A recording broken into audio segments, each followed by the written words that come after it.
ay lalaganap na sa buong Pilipinas.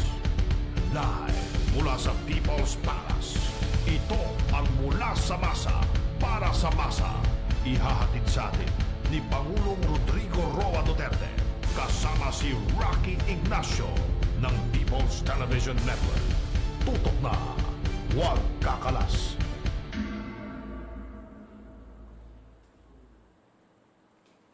Magandang araw, Pilipinas. Ito po si Rocky Ignacio. Ito po ang programang Mula sa Masa para sa Masa. Ito po ang programang maghahatid sa Panguluhan para mailapit sa publiko o sa kaalaman ng mga Pilipino kung ano ang kanilang mga problema. At siyempre, ito rin ang magbibigay daan para maihatid ang mga mahalagang programa ng pamahalaan. Ngayong araw po, siyempre makakasama natin ang tinatagurian natin bida ng masa, si Pangulong Rodrigo Duterte. Magandang araw po, and I am happy that I have this time with you para pag-usapan yung mga tinatanong ninyo sa akin. Questions that are never answered by me or by anybody else. Tapos gusto ninyong malaman ngayon ang mga rason na to. And I am ready to respond to the questions from Rocky. Mr. President, kasi meron pa rin mga katanungan ang mga Pilipino sa usapin ng environment. Isa po yan sa mga matagal na naging issue sa ating bansa. Panoorin po natin ito. Hinarang ng Commission on Appointment ang pagtalaga kay Gina Lopez bilang Department of Environment and Natural Resources Secretary. Ang ginawang kapalit sa kanya ni Pangulong Rodrigo Duterte para maging DENR Secretary ay si dating AFP Chief of Staff, retired General Roy Cimatu. Ang unang reaksyon ng Pangulo ay sayang daw si Gina para sa kalikasan. Ang paniwala naman ni Gina, ang dapat humawak ng DENR ay ang Pangulo na lang mismo. Pero kalaunan ay hiniling niya na bigyan din natin ng pagkakataon si General Cimatu na patunayan ang kanyang kakayahan. Ano ang inaasahan ng Pangulo kay General Cimatu? May tungkulin pa kayang iaatang naman kay Gina Lopez? Yan, Mr. President, kasi marami rin pong nanghinayang sa hindi nga pagkumpirma kay dating DNR Secretary Gina Lopez. Pero ano nga ba ang marching order ng Pangulo kay DNR Secretary ngayon, Roy Cimatu? The question is right. Huwag na natin pag-usapan yung kay Secretary Lopez in the sense that she has been rejected by the Commission on Appointments despite of my public pleadings in one or two public gatherings. But I do not want to impose anything against or impose it on the congressional body, Commission on Appointments. So tatanggapin natin yan. I chose Cimatu because I believe in him. When I was mayor of Davao City for the longest time, I was always appointed as the Regional Peace and Order Council Chairman. So when he was assigned dito sa Davao City, we used to meet every now and then regarding the law and order situation of Region 11, of which I was the, sabi ko nga, chairman. And we became friends, and I know Cimatu. He's honest, hardworking. He's a graduate of the Philippine Military Academy. He served his country well. At one time, he was the envoy of the President Arroyo noong mga evacuation movements ng ating mga kababayan sa Middle East. And also, he was the Chief of Staff at one time. He's a silent guy, a very low-key personality, but he does his work very well.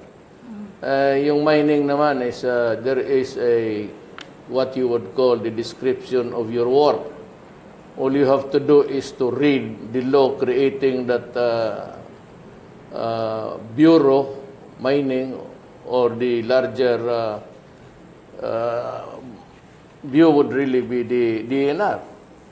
At basahin lang niya yung mga provisions dyan and enforce it. It does not need a genius to especially si Mato, graduate nga ng PMA yan, he would know what to do, and he will do it right. The quality that I have always been my requirement sa mga cabinet members is that you serve with honesty and integrity. Alam ni Roy, makilala niya ako for so many years, nung he was first assigned and then on, in various capacities siya, ako as mayor, alam niya ang ugali ko at alam niya ang ibig sabihin ng public service sa akin. Matagal na kami magkasama, and I'm sure that he will do his best for his country. Ang sinabi ko lang yung marching order ko, sabi ko, right after I swore him into office, sinabi ko lang that my marching orders is really is, you are there in the Department of Environment and Natural Resources. Just do your duty, do it right, and do not always do it for the country. Okay. Sa issue naman ng peace and order, Mr. President, panoorin natin ito. Taliwas sa ilang balita, hindi totoong gawa ng terorista ang pagsabog ng 2 bomba sa Quiapo, Manila noong Mayo 6. Lumitaw sa investigasyon ng Philippine National Police na isang tax officer ang target ng bomba. Ayon kay Director Oscar Albayalde, hepe ng National Capital Region Police Office, peking pangalan ang ginamit ng nagplano ng pagpapasabog para maihatid ng Grab Express motorcycle ang bomba sa Quiapo. Hindi raw totoong teroristang ISIS ang may likha ng pagsabog. Ano naman ang directive ng Pangulo sa PNP sa gitna ng isyong ito? Yan kasi, Mr. President, may mga kaibigan akong reporters. Natatakot kasi sila na madako dito sa bandang Quiapo. Kasi nga, sa isip nila na ISIS nga ang gumawa. Pero sa resulta nga ng investigasyon ng PNP, hindi at iba itong motibo. So, paano ika-counter ng government yung fear ng mga katulad naming ordinaryo na wala talagang kinalaman ng ISIS dito? In the first place, hingi ako ng paumanhin na lang sa inyo. I'm forced to shift to minsan sa English because hindi ko alam yung appropriate na Tagalog words to characterize what I'm trying to say. But certainly it is not an ISIS thing. One is that kung ISIS yan, hindi puputok sa Quiapo yan. It could be somewhere else, but definitely not Quiapo. Kasi puro karamihan dyan ang nakatira ang ating mga kapatid na Moro. And if it's an ISIS, I do not think that it would start there or initiated in that place. But there is bad blood amongst the group of persons there. It could be irido, which is actually irido is a vendetta. Tawag namin dyan is a vendetta, yung ng isang pamilya o isang grupo. But yung pipe bomb na pumutok at saka yung the subsequent ones, yung dalawa, kaawa naman yung nagdala nung yung inutosang ng ano. He was working for this company. Is it a delivery thing? Or parang Uber? Or whatever. At yan, empleyado lang isang kumpanya, hinatid yung ipanadeliver doon. While he was handing it, handing it to the other guy, yun, pumutok. And so, yun ang damay talaga. But definitely, I'm assuring you, it is not the handiwork of ISIS. Hindi naman sabihin mo, ilagay mo lahat naman sa ISIS. Hindi naman ganun. While I do not like ISIS, but I do not want also to attribute things na hindi naman nila ginawa. So, let's put things in the proper perspective para we act fairly in everybody's thing, and this is not theirs. So, parang away ito dyan sa loob and personal.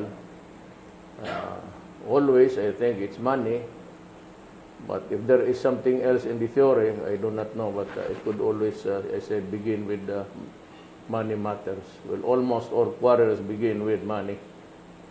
Yun ang masasabi ko. And I'm sure our country that, well, ISIS is doing their thing, which are altogether bad. But pag naman natin ano sa kanila yung hindi nila ginawa. It's wrong, and besides, it would just mislead the person into believing things that are when they are not. Okay. Mr. President, ito naman sa issue ito ng nagiging imahe ng Pilipinas sa international community. Panoorin niyo po ito. Matapos pintasan ng kinatawan ng United Nations na si Agnes Callamard, ang ating Pangulong si Rodrigo Duterte sa speech ni Callamard sa University of the Philippines, umalma ang maraming Filipino sa pangunguna ni Senator Alan Peter Cayetano. Ipinakakalat kasi ni Callamard sa social media na walang katibayang ang shabu ay nakasisira ng utak ng tao kaya hindi raw ito pagmumulan ng krimen. Hiniling ng senador na maging factual, fair, and just ang representanting ito ng UN. Inihayag naman ni Presidential Spokesperson Ernesto Abella na hindi sumagot si Callamard sa imbitasyon ng palasyo noong September 26, 2016 para pag-usapan ang human rights issue. Bakit daw bigla naman itong sumipot ngayon para humusga sa atin? Paliwanag ni Callamard, unofficial naman ang kanyang pagtungo sa atin. Ano naman kaya ang hiling o hamon ni Pangulong Duterte sa kinatawang ito ng UN na unofficial ang pagbisita sa ating bansa? Yun nga, Mr. President, sinasabi niya na hindi opisyal yung kanyang pagbisita sa Pilipinas. But then, nagkakaroon ito ng pagkakataon na sinasabi na parang hindi taliwas sa sinasabi ng gobyerno when it comes to human rights at saka yung anti-drug war campaign ng Duterte administration. Well, I do not know her from Eve, mga asawa ni Adam. You know, I would not talk about the soundness of her visit dito o visit niya doon. Kasi matter of fact, she can talk anytime here, punta sa dito, but I would not listen to her. You know, there is one crucial thing that happened while she was here. And her statement na ang shabu hindi nakakasira ng utak ng tao. Anak naman si Mamo eh. Sino pangalan niya? Agnes Callamard. Ano? Agnes Callamard, yung Ay, Agnes. Kapangalan ka pa naman ng doktor ko. Alam mo, if you review and move backwards, maybe 10 steps back, from 4 or 3 years, 77,000 Filipinos died. Drug-related crimes. Mostly mga rape, mga murder, diretso, rape with homicide, robbery with homicide, robbery with rape with homicide. Yung the last one, what was really a very robust indictment, kita yung babae doon sa Cagayan, and lahat nakadruga. Kung ang mga tao magsabi sa iyo, ang guardian angel niya, nagsasabi nga, patay niya, hatsahin niya yung nanay niya kasi demonyo. Kung lahat ng mamamatay dyan, walang kasalanan, hindi sira ang ulo, bakit pumatay ang mga po? Bakit nila ginalaw ang mga bata? 1 year old, 2 years old. Alam mo, pagka ganun ang ginagawa ng tao, whether or you like it or not, he is crazy. Ang tao na mag-rape ng 18 years old, 1 year old na bata must be crazy. So what caused this insanity of the numbers of Filipinos committing the crime? Imposible naman na araw-araw may bambubuang lang sa hangin. or because of genetical disorder. Ang experience natin would tell us that it is a virulent chemical. And nobody but nobody can dispute that with just a simple statement. Pareho yung itim na isa ring pumunta dito yung buhok kung saan-saan pumunta. Kaya sabi ko, mag-honeymoon muna kayo ni anak ng kami dito na nagtiis sa droga for so many years.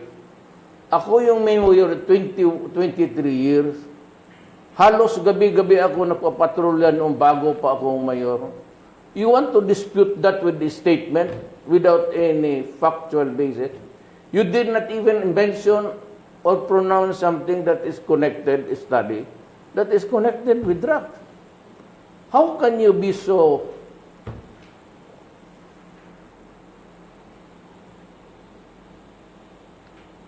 stupid? You are stupid. Now, for me to submit to you an investigation at this time now, you must be crazy. You have prejudged me. Ang sinasabi mong shabu cannot cause anything or damage in the mind or in the structure of the brain of a person. Inassume na tuloy ninyo na yan, ibig sabihin pinatay mo for nothing. Yan ang gusto ninyong palabasin eh. Pinapatay ko. Kahil durugista, sira ulo. Bakit patayin mo naman hindi yung luko-luko?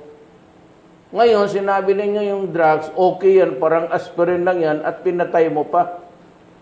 You have prejudged me. And sino gago na papaya pumunta ng investigation ganon, na prejudge na ninyo yung shabu as one chemical that does not really affect or damage the brain of the person. You must be kidding. You must be kidding. Kayo ang dapat i-indict ko. And you want to have a public debate, come here. Basta, if you want to testify against me, you must be under oath, including the rapporteur. If you want to state your charges, be under oath. Because if there is anything false or a lie there, I will go after you. And I will see to it that you go to jail for. Talagang hatake, even if you are a foreigner, I don't know if you enjoy a diplomatic advantage. But again, pag ginawa mo yan dito, I will arrest you. You're committing perjury. Good. Yes, Mr. President, according to new Foreign Affairs Secretary Alan Peter Cayetano, your anti-drug war is to protect the more than 100 million Filipinos. Yes, correct. And We have 4 billion drug addicts. What am I supposed to do? Ano mo ganito yan Rocky? When at the time he commits the crime, magnanakaw siya pera para magamit niya he can buy shabu. He kills a person, but at time he is high on drugs. Therefore, not in his right mind. Pagka na-establish yan na siya pumatay dahil sa droga, hindi mo madala sa korte yan because at that time, he is not of sound mind. He is not equipped with the mental faculties to face, to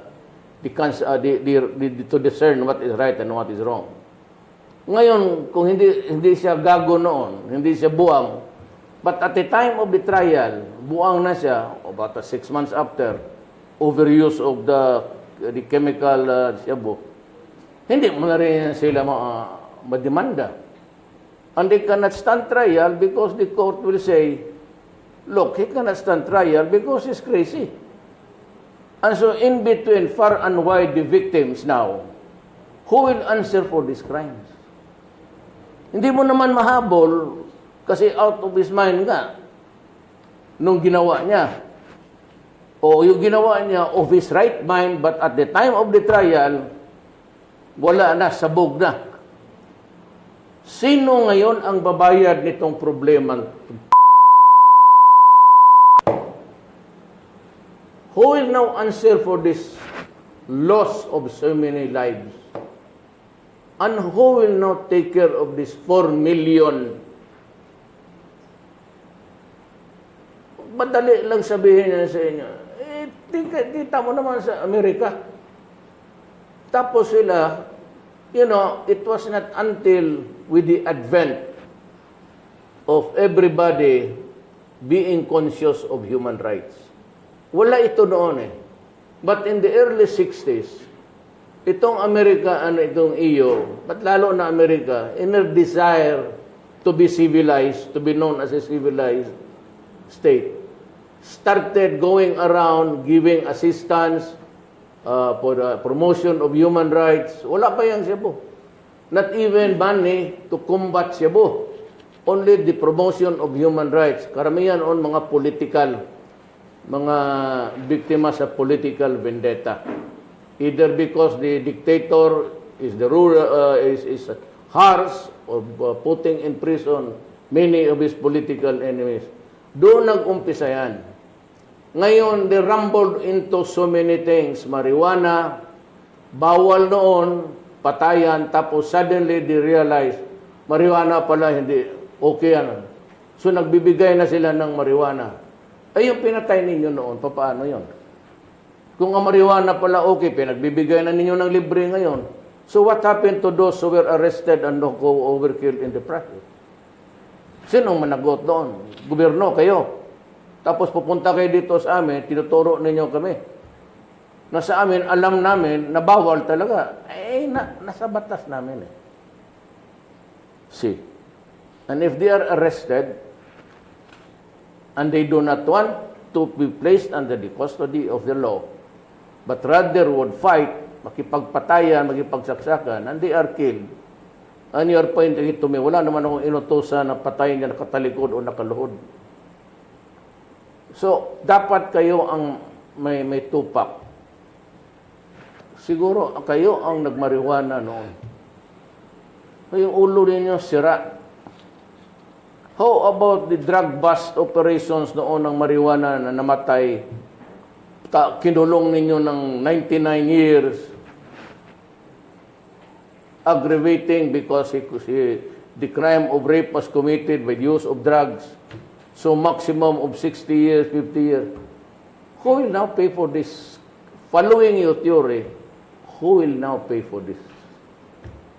Na libre na pala ang marijuana ngayon, pinagbibigay na ninyo. Ngayon, ang gusto ninyo, suggestion ninyo, maglagay ako ng stasyon ng Cebu at ibibigay ko sa mga Pilipinong para libre na.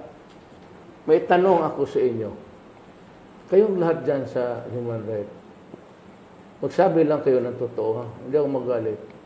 Nakadruga kayo. Hindi, magsabi lang kayo na to. Are you on drugs? Because I am inclined to believe that you are.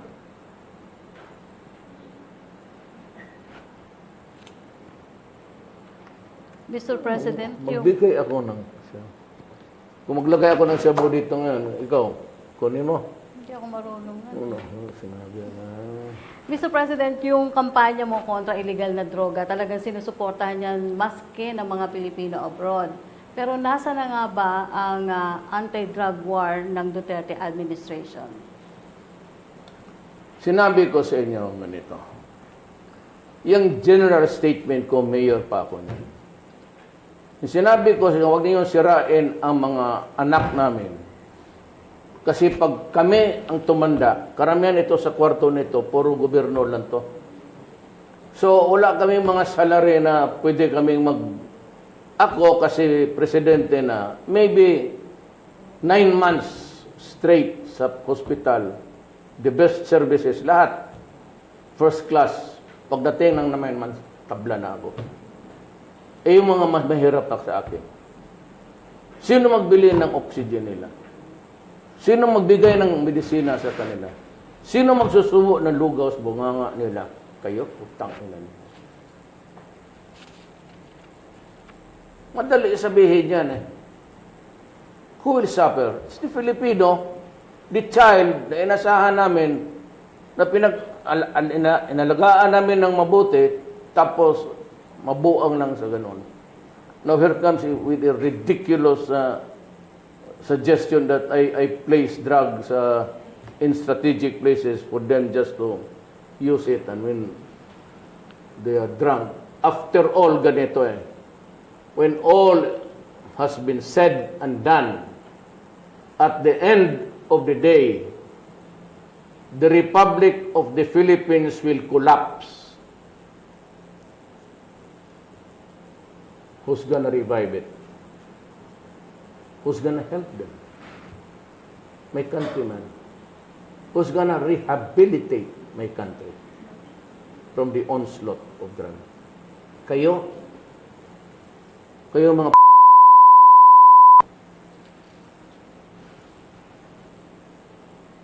be crazy. You must be crazy. Kaya, yung sinabi ko, na do not do this because I will kill you, that is a general statement. Wala akong sinutan, I will kill you. Hindi ako nagsabi na I will order Bongo to kill you with a revolver or a pistol or with it. Because it was an outrage coming from a leader. Pero yung mga pulis, bago maging pulis yan, tinuturo na sa kanila kung paano, kung kailan magpatay ng tao. And there is only one rule there, whether in the performance of duty or isa ka lang a citizen then walking to the streets and you are attacked, wala kang kasalanan, and you kill the idiot, self-defense, sa police naman, performance of duty. Hindi ko na kailangan sabihin that I will kill you because the law says that Tapos na yan. Alam ng police kung hanggang saan yan sila. Yung I will kill you is an outrage of mine. And yun ang ginagamit ng mga iyo. Kaya ko sabi ko, stupido kayo. Kita mo naman, I never said, I will order the army, I will order the scout rangers to kill you. I said, I will kill you. Hanggang ngayon, wala pa akong pinatay na raportor.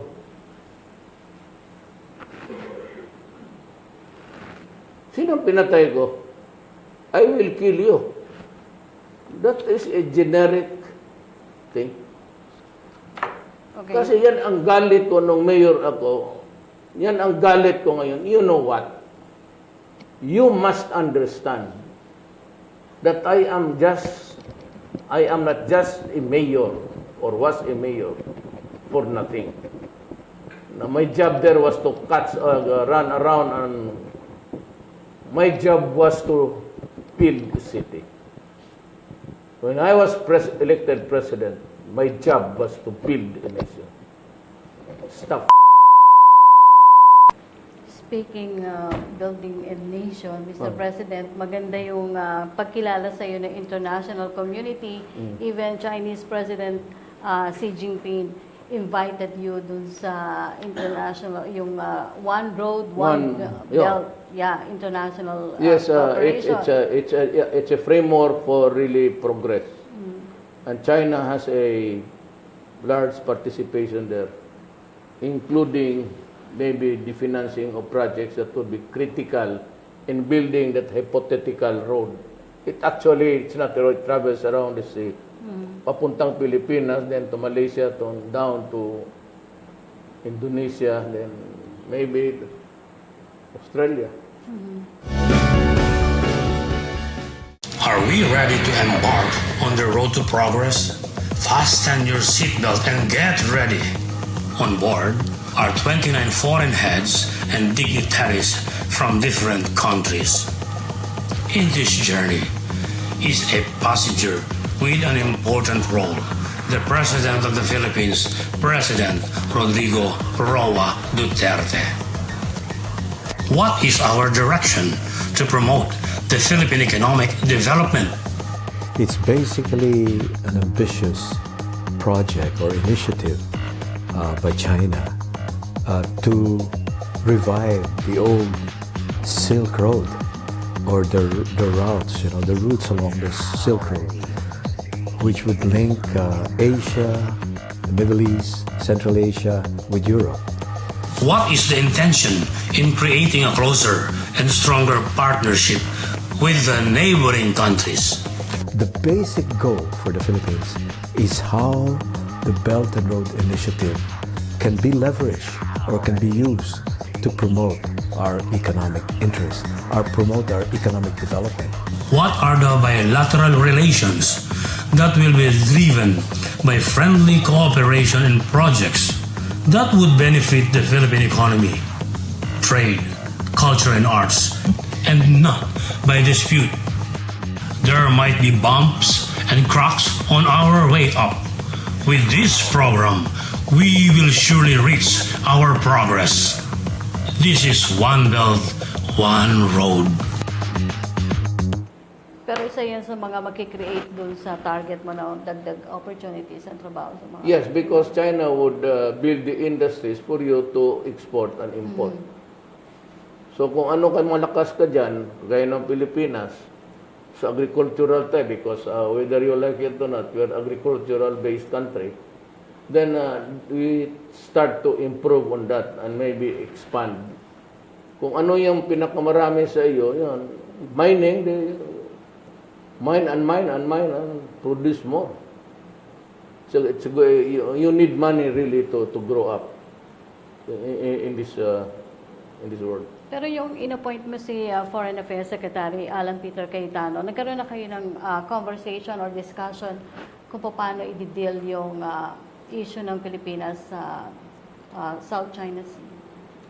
Yes, may prangkahan na kami. More than yung sabi nila na suggestion niya, vote. Sabihin ko lang sa inyo in due time. In front of several cabinet members, point blank, sinabi ko yan. Sinabi ko, we are going there to drill for oil because that is ours. Ayaw ko na lang ano yung sagot ng Okay. Pero ganito na lang, sabihin ko sa iyo. Iyo yan, do not touch it. Kaibigan tayo. Kung pakialaman mo yan, gusto mo away tayo, gera tayo. More than just invoking, na amin yan. Ay kung sagutin ka ng gano'n, anong gawin ko? Kaya hintay ka muna kaya magkuha ako ng Navy ko. Pero definitely, Mr. President, yung decision ng UN Arbitral Tribunal, hindi mababaliwala yun when it comes Hindi yan mababaliwala because it will be there for all time. And it will always bug China. But at this time, because so many countries are claiming the area, kaya sila ganyan. Kasi Vietnam is also there, nandyan ang Malaysia. Pag-agawa na, maggulo na, kaya sabi niya, wag muna. Wait for better times when heads are cooler. And when we have the equanimity sa ating katawan, both in minds and body, to discuss it. But I told them that there will always be a time that the issue will crop up, even during my term. Yes. Pupunta na tayo ngayon sa bahagi ng programa na to ng Good Job. Marami tayong pledges to help. And China has been very adamant about it. Actually, they're the ones hurrying us up. At yung first mga tranches nila, dumating naman. That's about 2 billion plus already coming in. Dumating na. And everybody's taking advantage of it. It is not really money where you can withdraw from the bank and then just throw it out. It's a money for business. Yes. So lahat ng mga may negosyo ngayon na gusto mag-expand. So in expanding, you also increase the number of Filipinos employed. Ang habol ko dyan ang trabaho muna. But maybe later on, in the fullness of God's time, we'll be able to develop really products that are our own. Okay. Most of that is really yung steel, which is one of the concessions that's being asked by the Tong Komunista, that we develop our own steel industry. Kasi sabi kasi nila, mura ngayon. Some other school of thought say that a glut of supplies iron. Hindi yan eh. Kung magkalit-silit sa itong buhay na ito, mag-away-away tayo, saan nakukuha ng Paragaw Igbala? Pero ito, sir, bibigyan ka namin ng magandang balita, yung good job pagdating sa ating mga OFWs. Tingnan niyo po ito. WASAC po, ang meaning po ng WASAC is Welfare and Services Associated with Hospitality Qatar. Ito po yung grupo ng mga OFW na tumutulong sa ating mga kababayan dito para po ma-flip or ma-enhance yung kanilang skills regarding in baking. So ang Polo OWA po ngayon is nag-assist sa amin in terms of food ng mga volunteers and rental ng place. Mayroon po kami mga graduates na dating T-boy which is ngayon pastry chef na sa mga hotels dito. So meron din po kaming graduate na dating domestic helper, pero ngayon po isa na rin po siyang pastry chef. Yung iba naman, they cannot afford na to pay. So libre po talaga. Ngayon, ito lang pong huling batch, nanghingi po kami sa kanila ng 300 reals each para po sa rental ng lugar. Standalone villa. Kasi hindi tayo makakakuha ng place na malapit sa lahat. Merong lugar na medyo malayo sa inyo. Volunteer na nagluluto ng mga pangarap ng ilang OFW na naghahangad sumarap ang buhay. Hindi lamang dagdag na income ang natitimpla sa bawat attendee, kundi paraan ito sa pagtaas ng moral nila dahil sa dagdag dunong sa harap ng pugon. Gaya ng cake na sa unang salang walang halimuyak, kaunti ang attendee sa wasak sa unang salang.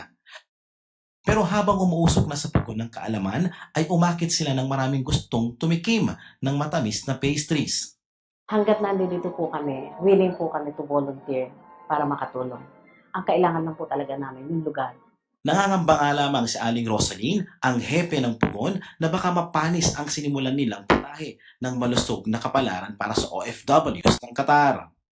Kahit suportado ng TESDA, OWA at Polo ang kanilang baking school, wala silang sariling panaderya para ma-preserve ang mabuting layunin. Yan, ano yung maipapahatid na tulong ng pamahalaan? Ganito yan, Rocky. Hindi naman ako napapakorne. But ako talaga mahal ko ang kababayan kong Pilipino. May Pilipino ako. Ngayon, baski yan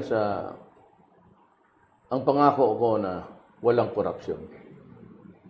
Talagang hihintuin ka ang korupsyon.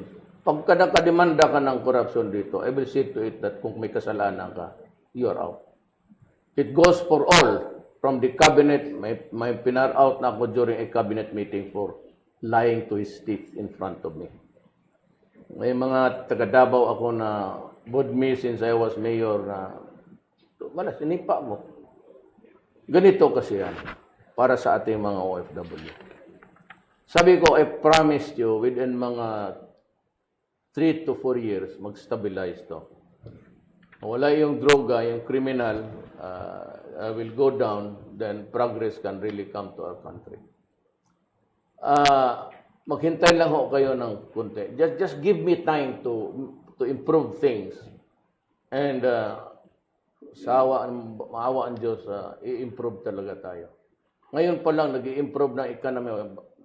Umaakyat na. Ang exports natin, back to the original. Noon wala na nagbibili ng saging kasi may alitan ang Amerika, pati tayo nadadamay punta China. And same with Russia. Kaya ganito yan para po the OFW. Ganun na lang ang pagmalasakit ko sa inyo. Kasi alam mo, may nanay umaalis. Once the mother leaves the family, that family is already hindi na normal yan. Dysfunctional na yan. Pag umalis pa ang tatay at pupunta doon sa isang bayan, hindi magkapareho, that family is now left in the care of mga lolo, lola o kapatid. That time, dysfunctional na ang bata. Lalaki yan na wala na masyadong disiplina, always longing a father or mother. Kaya ako talagang galit sa mga durugis na talagang papatayin ko kayo. Kasi kita mo naman, lumalabas ng bayan yan, and they endure yung kalungkutan sa anak. Ang anak, same, both ways yan eh. Ang anak maghanap ng tatay-nanay, tapos tatay-nanay always, pagkagabi, and they endure hardships. Tingnan mo yung mga Pilipinong umuwi dito. Ano ang standard nila? Ang tulog nila ilan? Basahin mo lahat, 3 to 4 hours. Ang kinakain, yung lugaw pa na basura na sa ibang tao. Kaya ako dyan mainit.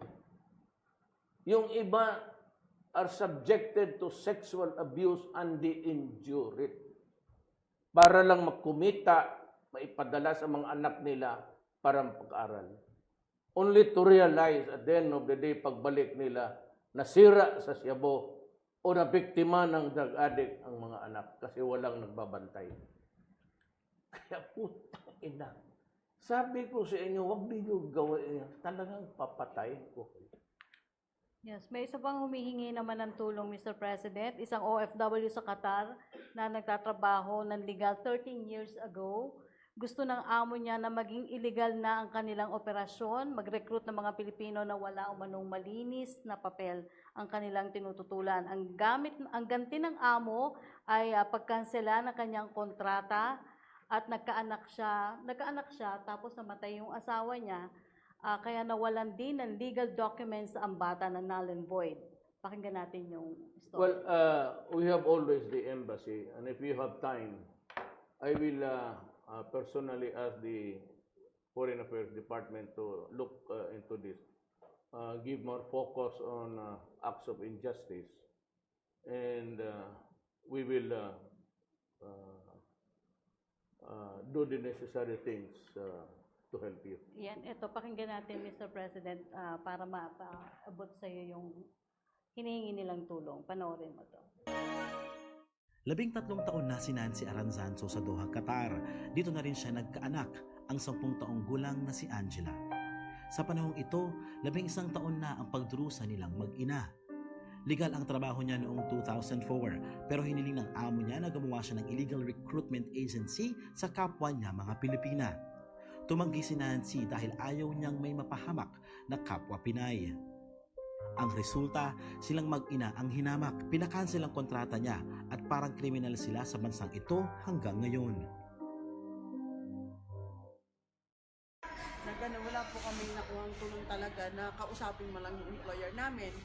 So, kaya ngayon wala ko kaming trabaho. Ayun, nag-ano lang kami ng mga kanin para din kahit paano makapag pang-allowance po namin at pangkain po niya. Kaya po nung nalaman po namin na may amnesty, tuwan-tuwa po kami kasi makakauwi kami. So may nagbigay po sa amin isang dalaga na nagtatrabaho po siya ng cleaner lang. Binilihan po niya kami ng ticket. Pagpunta naman po namin sa deportation, hindi po kami tinanggap kasi kailangan po daw meron kaming i-clearance pa na babayaran tungkol sa bahay namin nung dating pa ng yung araw pa. Pero hindi po namin alam kung paano po naging 96,000 real po yun. Wala po kaming wala po kaming ibabayad talaga kasi kahit nga po yung pang-upa ng maliit ako ate, wala po kaming pang-upa kaya nakikitulog lang mo kami kung kani-kanino. Pang-5 bahay na po yata namin, 5 church. Minsan nga, pumupunta kami doon sa kaibigan pag may prayer meeting, doon kami nakikitulog, kahit saan lang po. Ilang ulit na silang sumulat kay Pangulong Rodrigo Duterte para makauwi, pero hindi naman daw nakakarating ang liham. Kaya muli, sumulat ang kanyang anak sa pagbisita ng Pangulo sa Doha, Qatar. Ito po ang sabi niya, Dear beloved President, hi po, I'm Angela Estrada. I'm 10 years old. I born in Doha, Qatar. Please help po sa our case because po my father died last year And my nanay po no work and we don't have house po. And help po to go home in the Philippines. Miss na miss ko ng Pilipinas. Kaya nga nung nalaman kong si Presidente Manalo, talagang tuwan-tuwa po ako dahil alam kong safe na doon. Namatay po yung tatay niya dito. Talagang siya lang po ang pinauwi namin. Manghingi kami ng pamasahe para po mabayaran po namin yung ticket na 8,000. At yung box po niya na 1,200. Talagang, tapos kakauwi pa lang po niya ng Pilipinas, 3 days na matay po yung nanay ko. Hindi na ako nakauwi, hindi ko siya nakakita pa. Kaya paano nalaman po nagpadating si Presidente, tuwa po kami kasi alam po namin imposible, pero nagpe-pray po kami na, Lord, tulungan mo kami na may mahipo na tao. Kailangan niyang tibayan ng dibdib alang-alang sa anak na paslit. Tutal, napakatibay ng kanyang kinakapitan sa langit. Greggy Eugenio, para sa PTV News. Yan yung mga isa sa Mas mabuti itong programa to. Nakakatulong ka agad tayo. Dito naman madali lang. All you have to do is go to the embassy tomorrow. Bukas, gabi man siguro, umaga man siguro yan. I don't know. 5 hours. 5 hours difference. Okay. Punta kayo sa embassy natin. Babayaran ko yung utang ninyo at bigyan kayo ng travel documents. About that thing, ano yung hinihingi ng DFA, yung certificate of... Sabi ko, walain na yan. That's... I do not like that regulation. That's bullshit. Hindi na kailangan papadala ako ng pera, pambayad doon sa utang mo at umuwi na kayo kaagad. When I got home the last time, I brought with me 150. Sana nakasali ka na doon. Then there's another one coming up. Dito naman sa papunta ko ng Russia, may 100 Filipinos na gustong 150 o 100 na gustong umuwi. Kung matuloy ako doon, Shala, willing, dala ko na yun sila. Sabi ko sa aeroplano, magreserba ng 100 seats. Kung kulang, itapon na yung ibang official para makasakay yung mga workers. Ngayon naman sa pagkakataong ito, Mr. President, bibigay namin yung hotline ng masa. Ito yung pakikipag-usap mo ng personal doon po sa mga nais humingi ng tulong sa iyo. Pakinggan po natin narito si Miss Nancy Aranzaso na isa pong OFW. Yan. Siya yung nakita na ni-report natin, Mr. President, na humihingi sa iyo ng tulong. At least ito, personal mo nang maipapaabot yung sinabi mo kanina. Yung okay na ho, babayaran ko yung ticket. Punta lang kayo sa embassy at magpadala ako ng pera para sa pambayad sa utang. At makauwi na agad kayo. In about 2 days. Wala na kayong umiyak. Wala ka naman. Sayang lang yung luha mo. Hindi po, kasi sobra po naming saya. Kasi kayo lang po ang kapansin ng problema namin. Kasi 12 years dito. Kaya ako nandito para sa inyo eh. Gusto na po talaga namin uwi. Sabi ko nga po dati, kahit umabit kami sa pak ng eto dati. Punta ka bukas punta ka bukas na. May nakikinig naman dito kasi bayaran ko yung padala ako ng pera, bayaran ko yung utang mo pati yung pamasahe mo. Okay. Maraming Huwag ka na salamat. sige umiyak. Huwag ka nang umiyak. Salamat po. Ang saya-saya po namin. Sobra po saya. Talagang Bigyan mo ako ng ngiti. Huwag mo akong bigyan ng iyak. Kasi pati ako napapaiyak na tuloy dito. Wow, yan. Kasi po kasiyahan po namin na talagang galak na galak po kami. Pinagbigyan nyo kami na talaga pong mayroong time na po sa amin na mga OFW na sobra talaga pong pinapasalamat po. At yan po lagi pinagpipray na sa Panginoon na makausap po namin kayo talagang answer prayer kami ngayon. Kaya pala ako ginising ng Panginoon kagabi. So pumunta ka dyan sa opisina mo kaya may gustong mag-usap siya sa Skype. Ikaw pala yung nag-udyok ng Panginoon. Nagkatotoo pala talaga. Sige na, punta na kayo bukas at ayusin na ninyo yung papel. Magpapadala ko ng pera. Sandali lang naman. Okay, maraming salamat po. Salamat po, Mayor. Thank you. Trabaho ko yan. Huwag akong pasalamatan. Trabaho ko yan. Okay, salamat po Miss Nancy, Mrs. Nancy Aranzaso. Maraming salamat. Ayan God po, bless. yan po yung hotline ng MASA kung saan personal yung makakausap yung mga tao na nangangailangan. At syempre, ito yung, alam po namin pagod na si Pangulong Rodrigo Duterte. Nais natin siyang Hindi, okay lang. pasalamatan at nabigyan po ng pagkakataon ng programang mula sa MASA para sa MASA. Ito po yung pagkakataon nyo na mailapit yung personal sa Pangulo yung inyong mga hinaing o reklamo na agad namang tutugunan ng Pangulo. Siyempre, nais natin pasalamatan na dahil alam nating busy-busy si Pangulong Rodrigo Roa Duterte. Maraming salamat po sa programang ito. At siyempre, nais po nating pasalamatan ang RTVM, ang PCOO, People's Television Network, Radyo ng Bayan, Philippine News Agency, Philippine Information Agency, at ang ating social media accounts, Presidential Communications Facebook page, ang mula sa MASA para sa MASA, ang inyong pong statement, Mr. President? Well, I am happy. This is the maiden flight, ito nga, maiden show natin. And sana kung if we could just continue with this program so that I can have communications with our countrymen outside of the Philippines. At hindi talaga namin alam yung mga problema ninyo. Some are solvable, some are not. Some it will take time for me to solve the problem. But you have my assurance na kami po ay trabahante lang sa gobyerno. We are workers of government and we intend to really work. Okay. For you. Maraming salamat, Mr. President. Maraming salamat po hanggang sa susunod. Ako po si Rocky Ignacio. Dating gikan sa masa para sa masa, nasa Davao ng ugat. Ngayon ay lalaganap na sa buong Pilipinas.